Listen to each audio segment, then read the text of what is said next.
I want to hand over to Steve Sargent, Theatre Director for the Beck, who's going to give you a little bit more information about what we've done up to this point, why it's so important, and also I want to have a few words from John McDonnell MP as well. He's been really supportive in the campaign.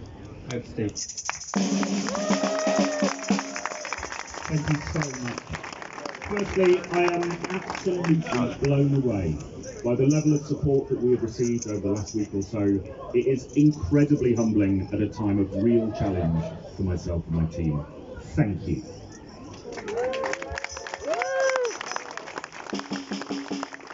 The work that the Back the Beck campaign has done over the last week or so cannot be understated. It is extraordinary. The way that the community has come together to speak with one voice to save a critical community asset has been phenomenal. Well done. Again, thank you.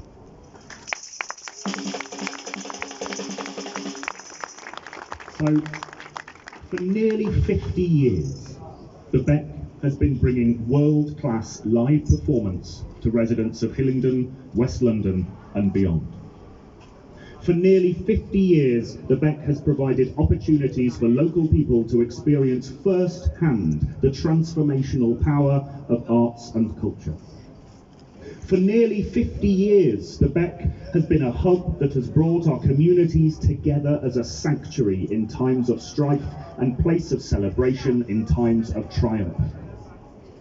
And over the last 50 years, they have tried to take the Beck from us time and time again.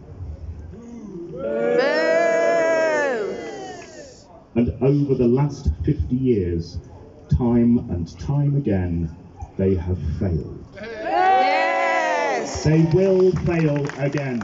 Yes, exactly. Yeah. For Hillingdon Council, I am choosing to trust that you are working on behalf of residents to find a solution that protects this vital asset for the next 50 years. Yes.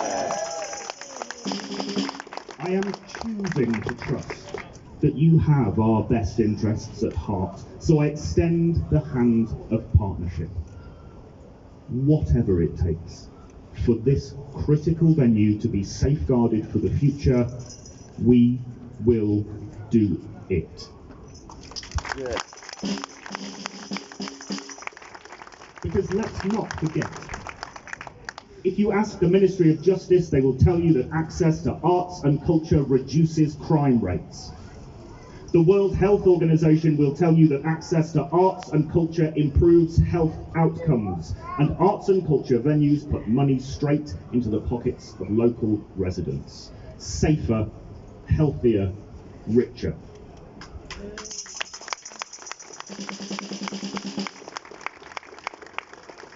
So when we are told that we just can't afford to invest in your theatres, what we are actually told is that we can't afford for our communities to be safer.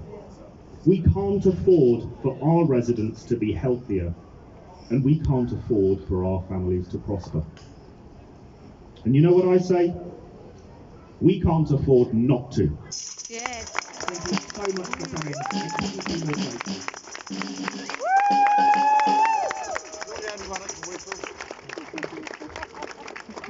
I'd like to invite John McDonnell to come say a few words.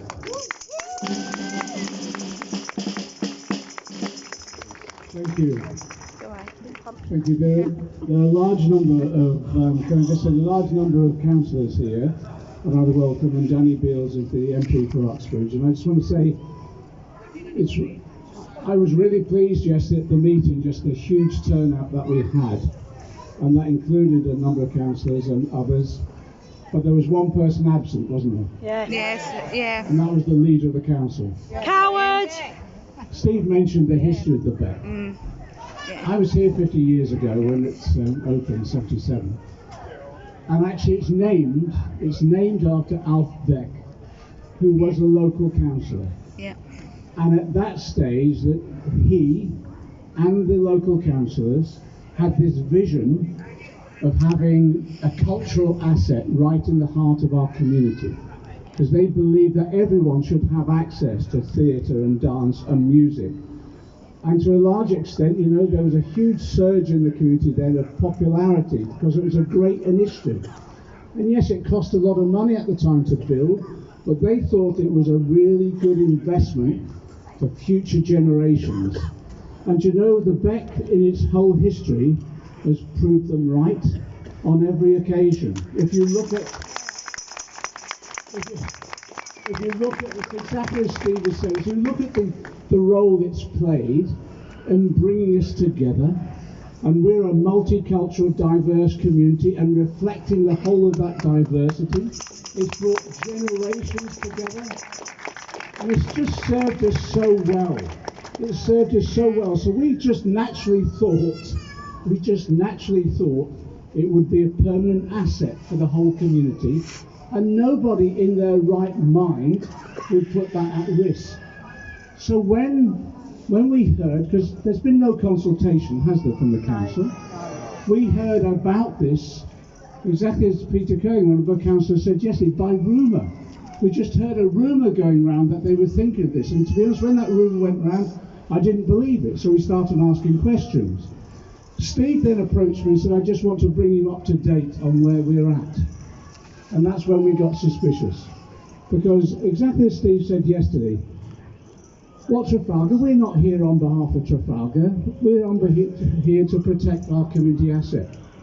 But I think I mentioned yesterday, I don't know of any council in the whole of the country that had a local theatre like this, where the operator would come, well, we'll continue to operate it without any subsidy whatsoever. Any other local authority in the country would grab their hands and say, thank you for doing that.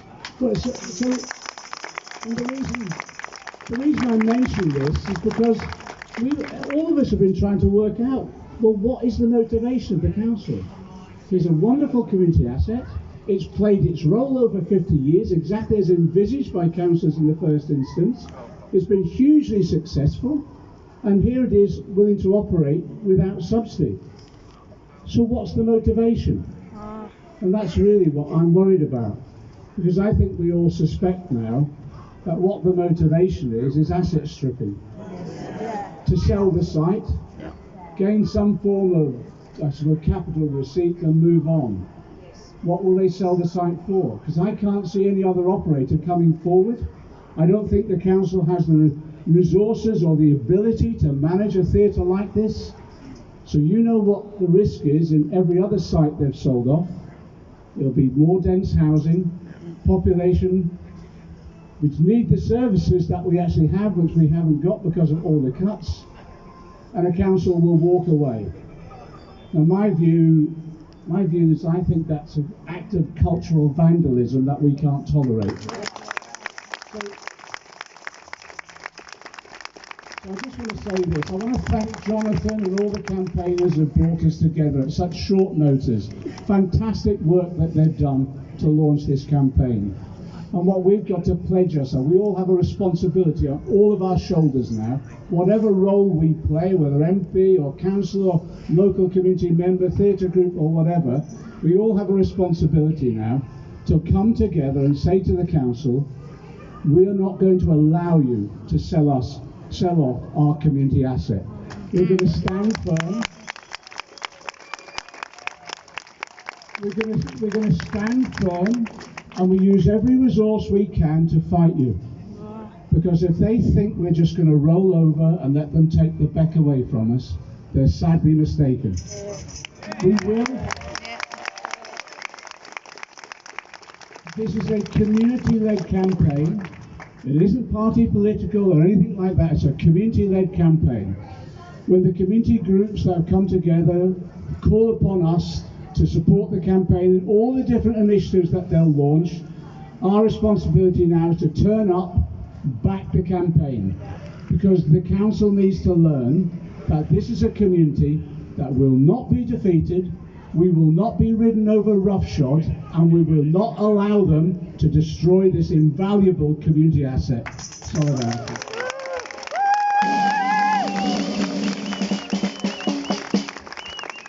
Thank you, John.